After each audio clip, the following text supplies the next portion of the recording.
ನಿಮ್ಮೆಲ್ಲರಿಗೂ ನಮಸ್ಕಾರ. ಇದು ಸುದ್ದಿ ವಿಶ್ಲೇಷಣೆ. ನಾನು ಶಶಿಧರ್ ಭಟ್. ನಾನೊಬ್ಬ ಸ್ವತಂತ್ರ ಪತ್ರಿಕೋದ್ಯಮಿ. ನನಗೆ ಆ ಇಸಮ್ ಈ ಇಸಮ್ ಇಲ್ಲ. ನಾನೇನಿದ್ರೂ ಕೂಡ ಮನುಷ್ಯ ಪರವಾದವನು. ನನಗೆ ಬಹಳ ಮುಖ್ಯವಾದ್ದು ಮನುಷ್ಯರೇ ಹೊರತು ಯಾವುದೂ ಅಲ್ಲ. ಆದ್ದರಿಂದ ನನಗೆ ಯಾವ ಹಣೆಪಟ್ಟಿ ಬೇಕಾದರೂ ನೀವು ಹಚ್ಬೋದು. ಇವನೊಬ್ಬ ಕಮ್ಯುನಿಸ್ಟ್ ಅನ್ಬೋದು, ಇವನೊಬ್ಬ ನಕ್ಸಲ್ ಅನ್ಬೋದು, ಇವನೊಬ್ಬ ಎಡಪಂಥೀಯ ಅನ್ಬೋದು. I am list bothered. I don't char. So ಈ ಮಾತನ್ನು ಹೇಳ್ತಾ ನಾನು ಸ್ವತಂತ್ರ ಪತ್ರಿಕೋದ್ಯಮಕ್ಕೆ ತಾವು ನೀಡ್ತಾ ಇರುವ ಬೆಂಬಲಕ್ಕಾಗಿ ತಮಗೆ ಹೃದಯಪೂರ್ವಕ ಕೃತಜ್ಞತೆಯನ್ನು ಮೊದಲನೇದಾಗಿ ಸಲ್ಲಿಸ್ತೇನೆ. ನಿಮ್ಮ ಬೆಂಬಲ ಸದಾ ಇರಲಿ. ನನ್ನ ಧ್ವನಿ ಅಡಗದಂತೆ ನೋಡಿಕೊಳ್ಳಿ. ಎಸ್, ಇವತ್ತಿನ ವಿಚಾರಕ್ಕೆ ಬರ್ತಾ ಇದ್ದೀನಿ. ನಾನು ಮುಖ್ಯಮಂತ್ರಿ ಬಸವರಾಜ ಬೊಮ್ಮಾಯಿ ಅವರು 1 ವರ್ಷವನ್ನು ಪೂರೈಸಿದ್ದಾರೆ. ಈ 1 ವರ್ಷದಲ್ಲಿ ಅವರು ಮಾಡಿದ್ದೇನು, ಕರ್ನಾಟಕದಲ್ಲಿ ಆದದ್ದೇನು, ಒಮ್ಮೆ ಹಿಂತಿರುಗಿ ನೋಡಿ. ತಾವು ಏನು ಮಾಡಿದ್ದೇವೆ, ತಾನು ಏನು ಮಾಡ್ತೀನಿ ಅನ್ನೋದು ಹೇಳೋದಕ್ಕಾಗಿ ಇವತ್ತವರು ಆ್ಯಕ್ಚುಲಿ 1 ವರ್ಷದ ಪೂರ್ವ ಜನೋತ್ಸವ ನಡೀಬೇಕಾಗಿತ್ತು ಬೆಂಗಳೂರು ಸಮೀಪದ ದೊಡ್ಡಬಳ್ಳಾಪುರದಲ್ಲಿ. ಆದರೆ ನಡೆದಿಲ್ಲ.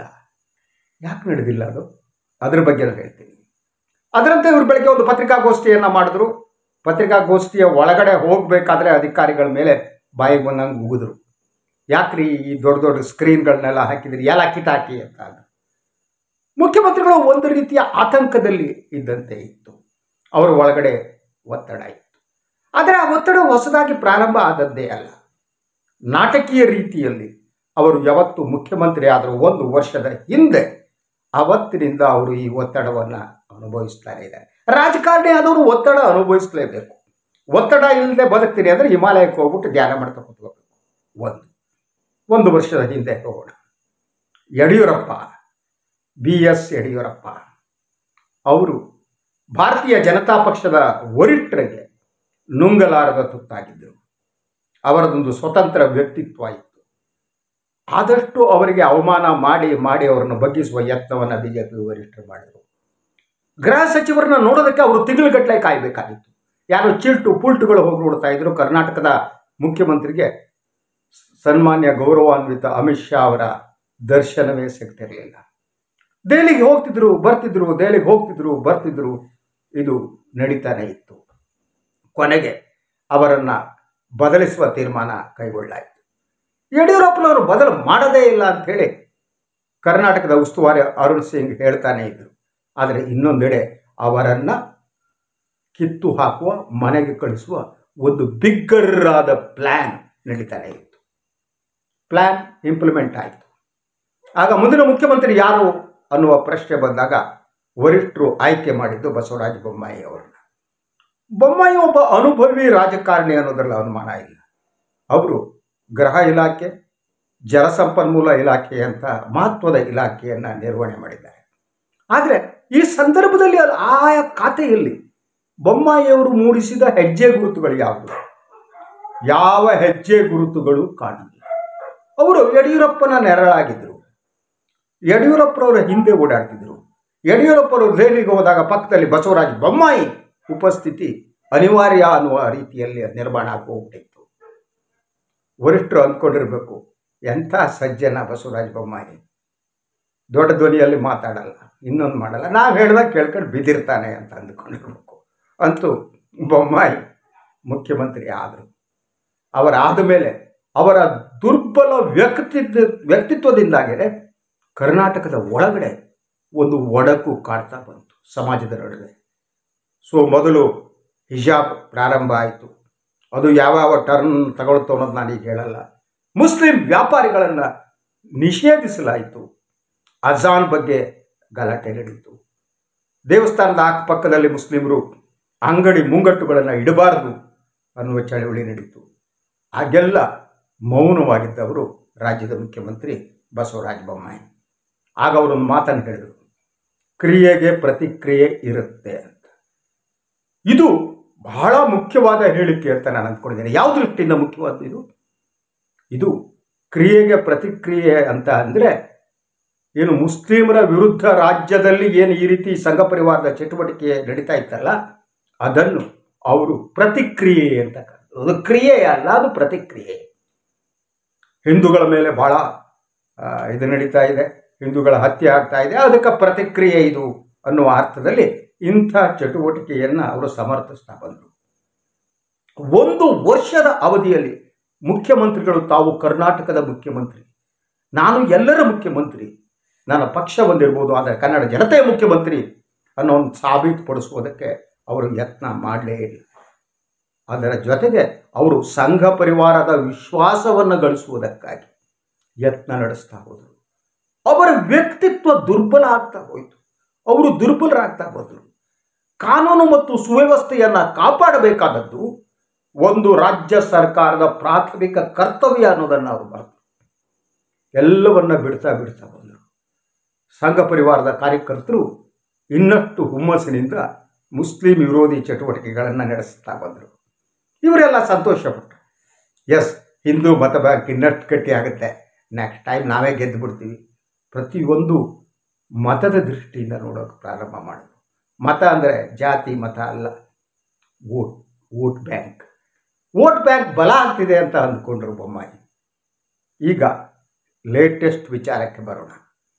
ಅದು ಅವರ ಜನೋತ್ಸವ ಕಾರ್ಯಕ್ರಮ ನಿಂತಿರುವುದು ಯಾಕೆ ಅನ್ನೋ ಬಹಳ ಮುಖ್ಯವಾದ ಪ್ರಶ್ನೆ. ದೊಡ್ಡಬಳ್ಳಾಪುರದಲ್ಲಿ ನಡೀಬೇಕಾಗಿತ್ತು. ನಿನ್ನೆ ಮಧ್ಯರಾತ್ರಿಯವರೆಗೆ ಎಲ್ಲದೂ ಸುಸೂತ್ರವಾಗಿ ನಡೆಯುತ್ತೆ ಅನ್ನೋದಿತ್ತು. ಮಧ್ಯರಾತ್ರಿ 12:30 ಗಂಟೆಗೆ ಮುಖ್ಯಮಂತ್ರಿಗಳು ಪತ್ರಿಕಾಗೋಷ್ಠಿಯನ್ನು ಕರೆದರು. ಎಲ್ಲ ಪತ್ರಕರ್ತರನ್ನ ಬಂದರು. 12:30 ಮುಖ್ಯಮಂತ್ರಿ ಪತ್ರಿಕಾಗೋಷ್ಠಿ ಕರೆದ್ರೆ ಎಲ್ಲ ಬರ್ಬೇಕಲ್ವ, ಹಗಲಾಗಲಿ ರಾತ್ರಿ ಆಗಲಿ ಬಂದರು.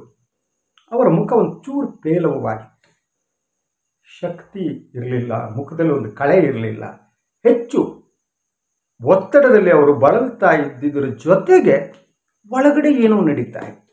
ಅವ್ರು ಮಾತಾಡ್ತಾ ಹೇಳಿದ್ರು, ನಾವು ಜನೋತ್ಸವ ಏನು ನಡೀತಾ ಇದೆ ಅದನ್ನು ನಾವು ಮಾಡ್ತಾ ಇಲ್ಲ, ರದ್ದುಪಡಿಸಿದ್ದೀವಿ. ಯಾಕೆಂತಂದರೆ ನಾನು ಏನು ಪ್ರವೀಣ್ ಅವರ ಹತ್ಯೆ ಆಗಿದೆ, ಅವರ ತಾಯಿಯನ್ನು ನೋಡಿದೆ ನಾನು.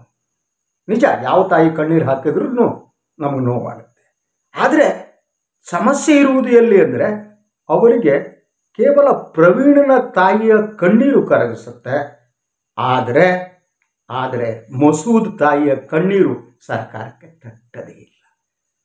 ಇಬ್ಬರು ತಾಯಿಯಂದಿರು, ನನಗೆ ಆ ಇಬ್ಬರು ತಾಯಿಯರ ನಡುವೆ ವ್ಯತ್ಯಾಸ ಕಾಣ್ತಾ ಇಲ್ಲ. ಮಕ್ಕಳನ್ನು ಕರೆದುಕೊಂಡ ತಾಯಿಯಂದಿರು, ದುಃಖತಪ್ತರಾದ ತಾಯಿಯಂದಿರು.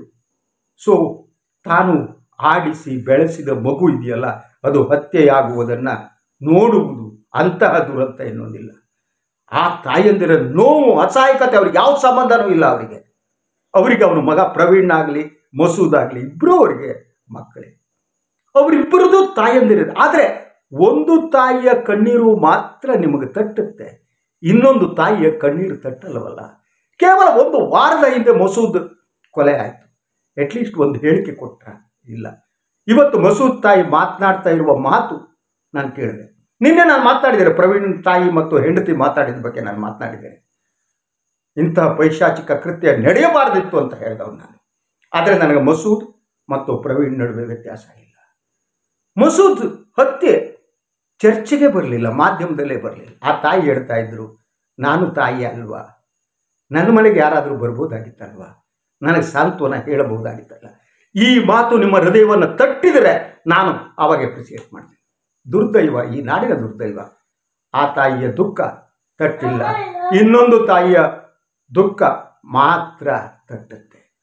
ಅಂತಹ ಒಂದು ವಾತಾವರಣ ಸೃಷ್ಟಿಯಾಗಿತ್ತು. ಸೊ ಮುಖ್ಯಮಂತ್ರಿಗಳು ಇವತ್ತು ಇದ್ದಕ್ಕಿದ್ದಾಗ ಮಧ್ಯರಾತ್ರಿ ಬಂದು ಯಾಕೆ ಅನೌನ್ಸ್ ಮಾಡಿದ್ರು ಅಂತ ನನಗೆ ದೊರಕಿರುವ ಮಾಹಿತಿಯ ಪ್ರಕಾರ ಭಾರತೀಯ ಜನತಾ ಪಕ್ಷದ ವರಿಷ್ಠರು ಹೆಚ್ಚು ಬೇಸರದಲ್ಲಿದ್ದಾರೆ ಮತ್ತು ಸನ್ಮಾನ್ಯ ಮುಖ್ಯಮಂತ್ರಿಗಳ ಬಗ್ಗೆ ಅವರಿಗೆ ಅತೃಪ್ತಿ ಪ್ರಾರಂಭ ಆಗಿದೆ ಅಂತ. ಮೋಸ್ಕೋದಲ್ಲಿ ನಿನ್ನೆನೆ ವರಿಷ್ಠರು ಸನ್ಮಾನ್ಯ ಬೊಮ್ಮಾಯಿಯವರನ್ನ ಸಂಪರ್ಕಿಸಿ ಸಾಕು ಈ ಜನೋತ್ಸವವನ್ನು ನಿಲ್ಲಿಸಿ ಅಂತ ಹೇಳಿರ್ಬೇಕು. ಅದಕ್ಕೆ ಬಹುಮುಖ್ಯವಾದ ಕಾರಣ ಭಾರತೀಯ ಜನತಾ ಪಕ್ಷದ ಯುವ ಘಟಕ ಇದೆಯಲ್ಲ, ಅವರು ಎಲ್ಲರೂ ಪ್ರತಿಭಟನೆಗೆ ಇಳಿದದ್ದು. ಯಾರನ್ನ ಸಾಕಿ ಬೆಳೆಸಿದ್ರು ಅವರೇ ಪ್ರತಿಭಟನೆಗೆ ನಿಲ್ಲುವ ಪರಿಸ್ಥಿತಿ. ಈ ಕಾರ್ಯಕರ್ತರನ್ನೆಲ್ಲ ಬೆಳೆಸಿದವರು ಅವರೇ.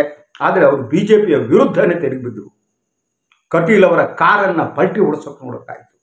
ಹಾಗೆಯೇ ಸಚಿವ ಸುನೀಲ್ ಕುಮಾರ್ ಮತ್ತು ಸ್ಥಳೀಯ ಶಾಸಕ ಅಂಗಾರ ಅವರು ಜನರ ನಡುವೆ ಆವೇತು ಕುಳಿತುಕೋಬೇಕಾಯಿತು.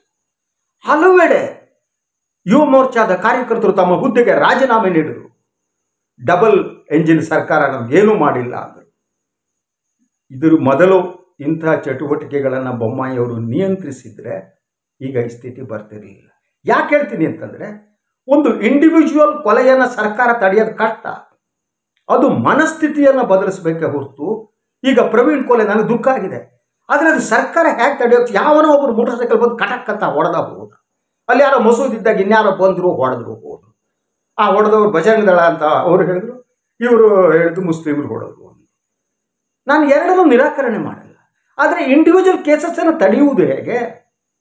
ಅದಕ್ಕೆ ಸರ್ಕಾರ ಏನು ಮಾಡಬೇಕು ಅಂದರೆ, ಈ ರೀತಿಯ ದ್ವೇಷದ ಮನಸ್ಥಿತಿ ಇದೆಯಲ್ಲ, ಅದನ್ನು ತಡೆಯುವುದೊಂದೇ ಇದಕ್ಕಿರುವ ಪರಿಹಾರ. ದ್ವೇಷವನ್ನು ಕಡಿಮೆ ಮಾಡ್ತಾ ಪ್ರೀತಿಯನ್ನು ಬಿತ್ತುವ ಕೆಲಸವನ್ನು ಸರ್ಕಾರ ಮಾಡಿದರೆ ಈ ಸ್ಥಿತಿ ಬರ್ತಿರಲಿಲ್ಲ. ಆದರೆ ಕ್ರಿಯೆಗೆ ಪ್ರತಿಕ್ರಿಯೆ ಅಂದರು, ಎಲ್ಲರೂ ಕ್ರಿಯೆಗೆ ಪ್ರತಿಕ್ರಿಯೆ ಅಂತ ಅಂದ್ಕೊಂಡ್ರು. ಈಗ ಪ್ರವೀಣ ಹತ್ಯೆ ಆಗಿದ್ದು ಕೂಡ ಮಸೂದ್ ಹತ್ಯೆಯ ಪ್ರತಿಕ್ರಿಯೆ ಅಂತ ಹೇಳಲಾಗ್ತಾ ಇದೆ. ಈ ಕ್ರಿಯೆ ಮತ್ತು ಪ್ರತಿಕ್ರಿಯೆಯಲ್ಲಿ ಬೇರೆ ಬೇರೆ ಸಮುದಾಯಕ್ಕೆ ಬೇರೆ ಬೇರೆ ಮಾನದಂಡಗಳಿವೆಯಾ?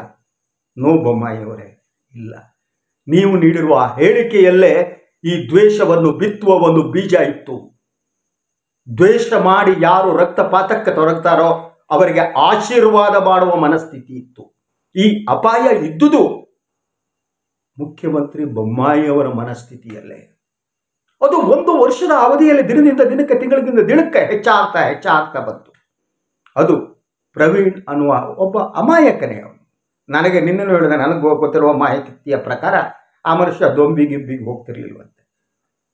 ಬೆಳ್ಳಾರಿ ಸುತ್ತಮುತ್ತಲ ಪ್ರದೇಶದಲ್ಲಿ ಅವರಿಗೆ ಒಳ್ಳೆಯ ಹೆಸರಿತ್ತು ಅಂತ ಹೇಳಲಾಗ್ತಾ ಇದೆ. ಆದರೆ BJP ಕಾರ್ಯಕರ್ತ, ಅವರು ಸಂಘ ಪರಿವಾರದ ಕಾರ್ಯಕರ್ತ.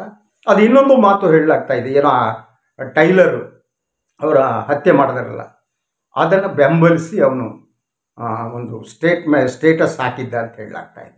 ಪೊಲೀಸ್ ತನಿಖೆಯಲ್ಲಿ ಗೊತ್ತಾಗ್ತಾ ಇದೆ, ಈಗ ಗೊತ್ತಾಗುತ್ತೆ. ಈಗಾಗಲೇ 21 ಜನರನ್ನು ಬಂಧಿಸಲಾಗಿದೆ. ಆದರೆ ಇದು ಯಾವುದೂ ಇಲ್ಲ. ಈಗ ಹೇಳಲಾಗ್ತಾ ಇದೆ, ಕೆಲವರು ಹೇಳ್ತಿದ್ದಾರೆ ಶ್ರೀರಾಮ್ ಸೇನೆ ಅವರು ಇವರು ಅವ್ರನ್ನ ಎನ್ಕೌಂಟ್ರ್ ಮಾಡಿಬಿಡ್ಬೇಕು. ಈ ದೇಶದಲ್ಲಿ ಹಂಗೆ ಎನ್ಕೌಂಟ್ರ್ ಮಾಡೋಕ್ಕಾಗಲ್ಲ. ಅದರಂತೆ ಅವ್ರಿಗೆ ಇನ್ನೊಂದು ಸಲಹೆ ಕೊಡ್ತಾ ಇದ್ದಾರೆ, ಯೋಗಿ ಮಾದರಿಯನ್ನು ಜಾರಿಗೆ ತನ್ನಿ. ಅದಕ್ಕೆ ಇವತ್ತು ಮುಖ್ಯಮಂತ್ರಿಗಳು ಹೇಳಿದ್ದು ಬೇರೆ ರೀತಿ ಬಂದಿದೆ ಮಾಧ್ಯಮದಲ್ಲಿ. ನಾನು ಆ ಪತ್ರಿಕಾಗೋಷ್ಠಿಯನ್ನು ಕೂಡ ನೋಡಿದ್ದೇನೆ. ಯೋಗಿ ಮಾದರಿಯಲ್ಲಿ ಕರ್ನಾಟಕದಲ್ಲಿ ಮಾಡಬೇಕು ಅಂತ ಒತ್ತಡ ಇದೆ, ತಾವು ಏನು ಮಾಡ್ತೀರಾ ಅನ್ನುವ ಪ್ರಶ್ನೆಯನ್ನು ಕೇಳಲಾಗಿದೆ. ಅವರಾಗಿ ಅನೌನ್ಸ್ಮೆಂಟ್ ಅಲ್ಲ. ಅದಕ್ಕೆ ಮುಖ್ಯಮಂತ್ರಿಗಳು ಹೇಳಿದ್ದೇನು ಅಂದರೆ, ಕರ್ನಾಟಕಕ್ಕೂ ಉತ್ತರ ಪ್ರದೇಶಕ್ಕೂ ವ್ಯತ್ಯಾಸ ಇದೆ, ಅಲ್ಲಿಯ ಸ್ಥಿತಿ ಬೇರೆ, ಕರ್ನಾಟಕದ ಸ್ಥಿತಿ ಬೇರೆ, ಇಲ್ಲಿ ಆ ಮಾದರಿಯ ತರೋ ಬಗ್ಗೆ ಯೋಚನೆ ಮಾಡ್ತೀನಿ. ಇದಕ್ಕೆ ಇವತ್ತು ಮಾಧ್ಯಮದಲ್ಲಿ ಬಂದಿದ್ದೇನು, ರಾಜ್ಯದಲ್ಲಿ ಯೋಗಿ ಮಾದರಿ ಮುಖ್ಯಮಂತ್ರಿ ಎಚ್ಚರಿಕೆ. ಇಸಿ ಇವತ್ತಿನ ಸುದ್ದಿಗಾರರು ಒಂದು ಸುದ್ದಿಯ ಮೊದಲ ಪಾಠ ಬಿಡ್ತಾರೆ, ಕರ್ನಾಟಕ ಮತ್ತು ಉತ್ತರ ಪ್ರದೇಶದ ಸ್ಥಿತಿ ಒಂದೇ ಆಗಿಲ್ಲ ಅಂತ ಬೊಮ್ಮಾಯಿ ಹೇಳಿದ್ರು. ಅದು ಬೇರೆ ರೀತಿ ಬಂತು. ಸೊ ನನಗನ್ಸುತ್ತೆ ಈ ಎಲ್ಲ ಬೆಳವಣಿಗೆಗಳ ಒಂದು ವರ್ಷದಲ್ಲಿದೆ ಇದೆ, ಆ ಬೆಳವಣಿಗೆಗಳಿಂದ ಹತಾಶರಾಗಿದ್ದಾರೆ ಬಸವರಾಜ ಬೊಮ್ಮಾಯಿ ಅಂತ. ಅವರ ಮನಸ್ಸಿಗೆ ಇದೆಲ್ಲ ಒಪ್ತಾ ಇಲ್ಲ. ಆದರೆ ಮುಖ್ಯಮಂತ್ರಿ ಆಗಿದ್ದಾರೆ, ಸಂಘ ಪರಿವಾರ ಆಶೀರ್ವಾದ ಬೇಕು ಅವರಿಗೆ. ಸೊ ಆ ಆಶೀರ್ವಾದಕ್ಕಾಗಿ ಅವರು ಸುಮ್ಮನಿರಬೇಕಾಗಿದೆ. ಮನುಷ್ಯ ತನ್ನ ಮನಸ್ಸಿಗೆ ಮೀರಿ, ಮನಸ್ಸಿಗೆ ವಿರುದ್ಧವಾಗಿ ಕೆಲಸ ಮಾಡೋದು ಭಾಳ ಕಷ್ಟ. ಆ ವಿರುದ್ಧವಾಗಿ ಕೆಲಸ ಬೇಕಾದ ಪರಿಸ್ಥಿತಿಯಲ್ಲಿ ಒತ್ತಡ ಉಂಟಾಗುತ್ತೆ. ಬೊಮ್ಮಾಯಿಯವ್ರಿಗೆ ಹಾಗೆ ಅಂತ ಅನಿಸುತ್ತೆ, ಅವರಿಗೆ ಒತ್ತಡ ಇದೆ. ಅವ್ರ ಮನಸ್ಸಾಕ್ಷಿ ಬೇರೆದು ಹೇಳ್ತಿದ್ದಂತ ನಾನು ನಂಬಿದ್ದೀನಿ. ಯಾಕೆಂದರೆ ಅವರು ಸಂಗಪ್ಪ ರಾಯಪ್ಪ ಬೊಮ್ಮಾಯಿಯವರ ಮಗ ಬಸವರಾಜ ಬೊಮ್ಮಾಯಿ. ಸೊ ಆ ಕಾರಣಕ್ಕೆ ಅವ್ರಿಗೆ ಒಳಗೊಂದು ತುಡುತ್ತಾ ಇದೆ, ಒಳಗೊಂದು ಚುಚ್ಚುತ್ತಾ ಇದೆ. ಅವ್ರಿಗೇನು ಮಾಡಬೇಕು ಅಂತ ಗೊತ್ತಾಗ್ತಾ ಇಲ್ಲ. ಯಾಕೆಂದರೆ ಅವಳ ಒಳಗಡೆ ಒಂದು ಸಂಘರ್ಷ ಇದೆ. ಆ ಸಂಘರ್ಷ ಒಂದು ವರ್ಷದಿಂದ ನಡೆಯುತ್ತೆ. ಒಂದು ಕಡೆ ಅಧಿಕಾರ ಬಿಡೋಕ್ಕಾಗಲ್ಲ, ಇನ್ನೊಂದು ಕಡೆ ಇಲ್ಲಿ ನಡೆಯುತ್ತಿರುವ ಈ ಚಟುವಟಿಕೆಗಳೇನಿವೆ ಅದರ ಬಗ್ಗೆ ಅವರಿಗೆ ಆತಂಕ ಇದೆ. ಈ ನಡುವೆ ಅವರಿಗೆ ಕಾಲಿನ ಸಮಸ್ಯೆ ಕೂಡ ಇದೆ, ನಡೆಯೋದು ಸ್ವಲ್ಪ ಕಷ್ಟ ಪಾಪ. ಇಂಥ ಸ್ಥಿತಿಯಲ್ಲಿ ಬೊಮ್ಮಾಯಿ ಇದ್ದಾರೆ. ಒಂದು ವರ್ಷದಲ್ಲಿ ಅವರು ಒಂದು ರೀತಿಯಲ್ಲಿ ನಿತ್ರಾಣರಾಗಿದ್ದಾರೆ. ಅವರು ಒಂದು ವರ್ಷದ ಅವಧಿಯಲ್ಲಿ ಹಾಗೆ ಮಾಡಿದ್ದೀನಿ, ಹೀಗೆ ಮಾಡಿದ್ದೀನಿ, ಯಾವುದು ಕೂಡ ಜನರ ಮನಸ್ಸಿನಲ್ಲಿ ತಟ್ಟಲ್ಲ. ಅವರು ಮಾಡಿದ್ದಾರೆ, ಬಿಟ್ಟಿದ್ದಾರೆ ಬೇರೆ. ಅವರಿಗೆ ಹೇಳಿಕೊಳ್ಳುವುದಕ್ಕೆ ಏನೂ ಇಲ್ಲ. ಆದರೆ ಅವರನ್ನು ಪ್ರಶ್ನಿಸುವುದಕ್ಕೆ 1000 ಪ್ರಶ್ನೆಗಳಿವೆ. ಕನ್ನಡ ನಾಡನ್ನು ಈ ಹಂತಕ್ಕೆ ತಂದು ನಿಲ್ಲಿಸಿದೆಯಲ್ಲ, ಅದರ ಜವಾಬ್ದಾರಿ, ಹೊಣೆಗಾರಿಕೆಯ ಪ್ರಶ್ನೆ ಇದೆ. ಅದರ ಈ ಪ್ರಶ್ನೆಗಳಿಗೆ ಉತ್ತರ ಕೊಡುವುದು ಕಷ್ಟ. ಆದರೆ ಬೊಮ್ಮಾಯಿಯವರು ಈ ಪ್ರಶ್ನೆಗಳನ್ನು ತಾವೇ ಕೇಳ್ಕೋಬೇಕು 1 ವರ್ಷದ ಅವಧಿಯಲ್ಲಿ. ಯಾಕೆಂದರೆ ಯಾವತ್ತೂ ಕೂಡ ಅಧಿಕಾರ ಅನ್ನೋದು ಶಾಶ್ವತ ಅಲ್ಲ. ಒಂದಿನ ಎಲ್ಲವನ್ನ ಬಿಟ್ಟು ಹೋಗಬೇಕಾಗುತ್ತೆ. ಹೋಗುವ ಸಂದರ್ಭದಲ್ಲಿ ನಮ್ಮ ಹೆಜ್ಜೆ ಗುರುತುಗಳು ಮೂಡಬೇಕು. ಇಂಥವರೊಬ್ಬರು ಕರ್ನಾಟಕದ ಮುಖ್ಯಮಂತ್ರಿ ಆಗಿದ್ದರು ಅಂತ ಜನ ನೆನೆಸ್ಕೋಬೇಕು. ಈ ದೇವರಾಜ ಅರಸು ಅವ್ರನ್ನ ಜನ ನೆನೆಸ್ಕೋತಾರೆ ಅಲ್ವಾ, ಹಲವರು ನೆನೆಸ್ಕೋತಾರೆ. ಸೊ ಹಾಗೆ ನೆನಪಿಸಿಕೊಳ್ಳುವ ಮತ್ತು ಒಂದು ಕೃತಜ್ಞತಾ ಭಾವವನ್ನು ಜನರು ತಮ್ಮ ಮನಸ್ಸಿನಲ್ಲಿ ಹೃದಯದಲ್ಲಿ ಇಟ್ಟುಕೊಳ್ಳುವಂಥ ಆಡಳಿತ ಮಾಡಬೇಕು. ಬೊಮ್ಮಾಯಿಯವರೇ, ನೀವು ಎಷ್ಟು ದಿನ ಇರ್ತೀರೋ ಗೊತ್ತಿಲ್ಲ ನನಗೆ. ನಿಮ್ಮನ್ನು ಕಳೆದ 30 ವರ್ಷದಿಂದ ನಾನು ಬಲ್ಲೆ. ನನಗೆ ಬೇಸರ ಆಗ್ತಾಯಿದೆ, ನನಗೆ ದುಃಖ ಆಗ್ತಾಯಿದೆ. ನಿಮಗೂ ಆಗಬಹುದು ಅಂತ ಅಂದ್ಕೊಂಡಿದ್ದೇನೆ. ಒಮ್ಮೆ ಯೋಚಿಸಿ. ನಿಮಗೆ ಈ ಸಂದರ್ಭದಲ್ಲಿ ಒಳ್ಳೆಯದಾಗಲಿ ಅಂತ ಆಶಿಸ್ತೀನಿ.